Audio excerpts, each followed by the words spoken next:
Welcome friends, स्वागत है आज आप लोग का आज की क्लास में।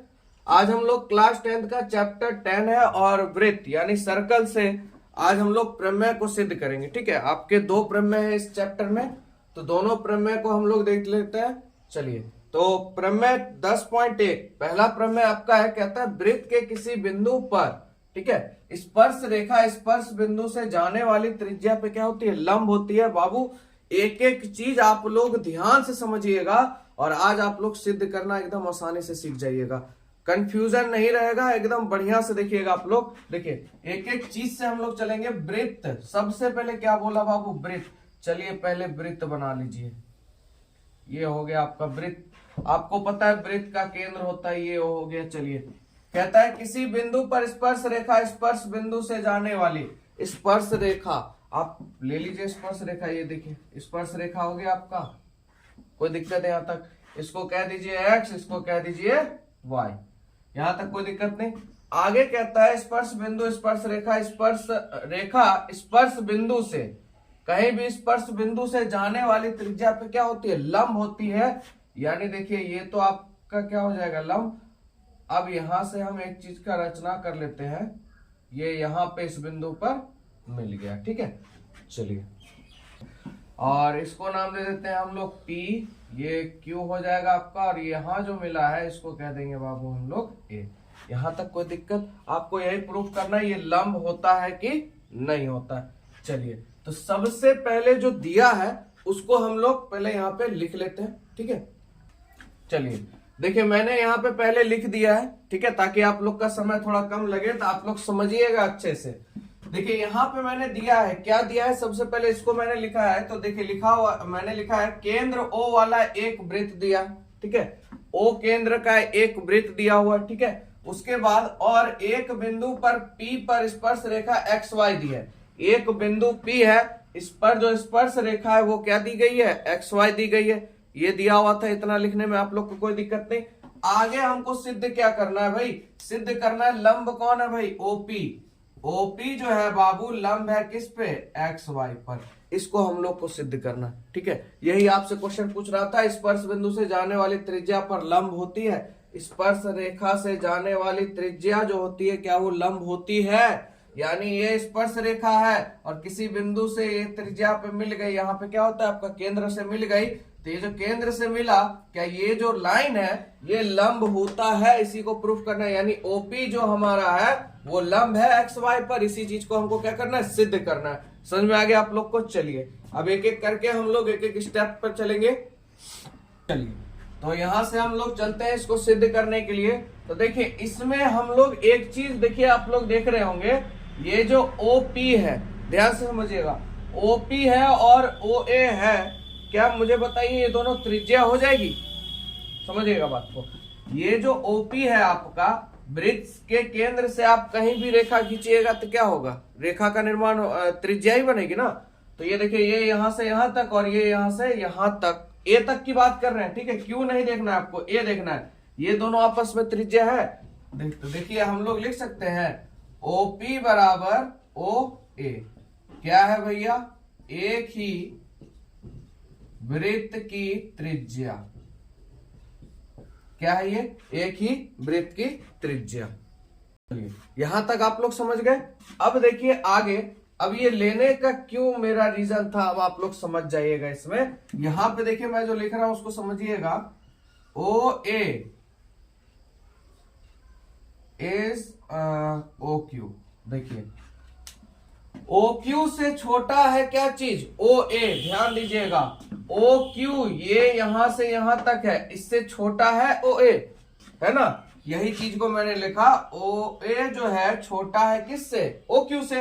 यानी OA से बड़ा है OQ, OA से बड़ा है कौन चीज आपका, OQ। यहां तक कोई दिक्कत? OA से बड़ा है क्या चीज आपका, OQ। यहां तक समझ गए? तो हम कह सकते हैं बाबू OP से भी बड़ा होगा क्या चीज, OQ। OP से बड़ा है OQ, है ना। हमने बोला OA से बड़ा है क्या चीज, OQ, पहला स्टेप। तो OP से भी बड़ा होगा कौन चीज, OQ, होगा कि नहीं होगा, क्योंकि ये भैया यहां से यहां इधर हो गया ना। तो ये रेखा बड़ा होगा ओ ए और OP क्या हो जाएगा, छोटा हो जाएगा। यहां तक कोई दिक्कत, बस हम लोग का काम हो गया। अब देखिए थोड़ा सा लिख देता हूं मैं। तो यहां से एक चीज प्रूफ हो गया, हम लोग कह सकते हैं इसलिए बाबू XY जो है स्पर्श रेखा पर OP क्या है, छोटी भुजा। ये जो आपका XY क्या है, स्पर्श रेखा, इस पे जो आपका OP जो भुजा है वो क्या है, छोटी भुजा। ये आप लोग ने प्रूफ कर लिया, छोटी भुजा है, प्रूफ हो गया। तो हम कह सकते हैं बाबू OP जो है आपका वो लंब है किसका, XY का। कोई दिक्कत यहां तक? इसलिए हम कह सकते हैं OP जो लंब है आपका वो किसका है, XY का। कहिएगा क्यों, क्योंकि भुजा यहाँ पे क्या हो गई, छोटी भुजा हो गई। छोटी भुजा हो गई तो छोटी भुजा हो गई भाई, समकोण बनाएगा ये। ठीक है, तो ये हो गया आपका प्रूफ। आप लोग को कहीं से कोई दिक्कत समझने में तो आप लोग जरूर कमेंट कीजिए, अगर कहीं भी थोड़ा सा भी दिक्कत हो। चलिए अब हम लोग देखते हैं इसका थ्योरम नंबर 2। चलिए अगला थ्योरम जो है ये आपको बहुत मदद करेगा क्वेश्चन बनाने में। जो इसका क्वेश्चन है 10.2 का, तो इस प्रमेय को आप लोग बहुत अच्छे से और ध्यान समझिएगा। कहता है बाहरी बिंदु से वृत्त पर खींची गई स्पर्श रेखाओं की लंबाई क्या बराबर होती है। ठीक है, तो देखिए इसको समझिएगा। सबसे पहले हम लोग क्या करेंगे बाबू, एक वृत्त लेंगे। ये वृत्त लिया हम लोगों ने, ठीक है।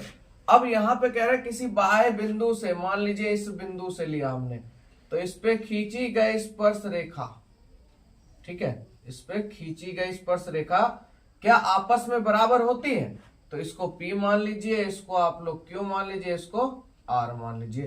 कहता है क्या PQ बराबर PR होगा। ये जो स्पर्श रेखा है दोनों, ये दोनों आपस में बराबर होगा कि नहीं होगा, इसी चीज को क्या करना है, प्रूफ करना है। तो सबसे पहले काम क्या हम लोग का, सबसे पहले जो दिया है उसको हम लोग को क्या करना है, लिख लेना है। तो देखिए दिया क्या है भैया, केंद्र, ओ केंद्र वाला एक क्या दिया हुआ, वृत्त दिया हुआ। केंद्र को क्या कहते हैं भाई, वो कहते हैं, ये दिया हुआ। उसके बाद आपके पास क्या है, P स्पर्श रेखा से दो आपके निकले हैं, एक PQ और एक क्या हो जाता है PR। चलिए इसको लिख देते हैं, उसके बाद आगे बढ़ेंगे। चलिए बाबू, दिया क्या था हमने, वो उसको लिख दिया, केंद्र O वाला एक वृत्त है, ये बात सही है, और दो स्पर्श रेखाएं आपकी हैं PQ और क्या चीज PR। अब देखिए इसमें क्या करते हैं हम लोग, इसको थोड़ा सा मिला देते हैं, केंद्र से मिला दिया इसको भी थोड़ा सा कंस्ट्रक्शन कर लेते हैं हम लोग। अब देखिए यहाँ पे ये क्या बनाएगा भाई, समकोण बनाएगा। ये भी क्या हो जाएगा आपका, समकोण होगा, ये चीज आपको पता है। अब यहाँ पे ये करने का रीजन ये हुआ कि अब हमको प्रूफ करना था कि भैया ये दोनों लंबाई आपस में बराबर होती है। इसके लिए हमको क्या करना पड़ा, इसको समकोण बनाना पड़ा भाई। जब तक कंपेयर नहीं होगा तो सिद्ध कैसे होगा। तो यहाँ पे हमारे पास बाबू दो त्रिभुज आ गए, ठीक है। और सबसे पहले प्रूफ क्या करना है, इसको हम लोग लिख लेते हैं, यानी PQ बराबर आपका क्या चीज प्रूफ करना है, PR। यहां तक कोई दिक्कत नहीं। चलिए उत्पत्ति पे हम लोग चलते हैं।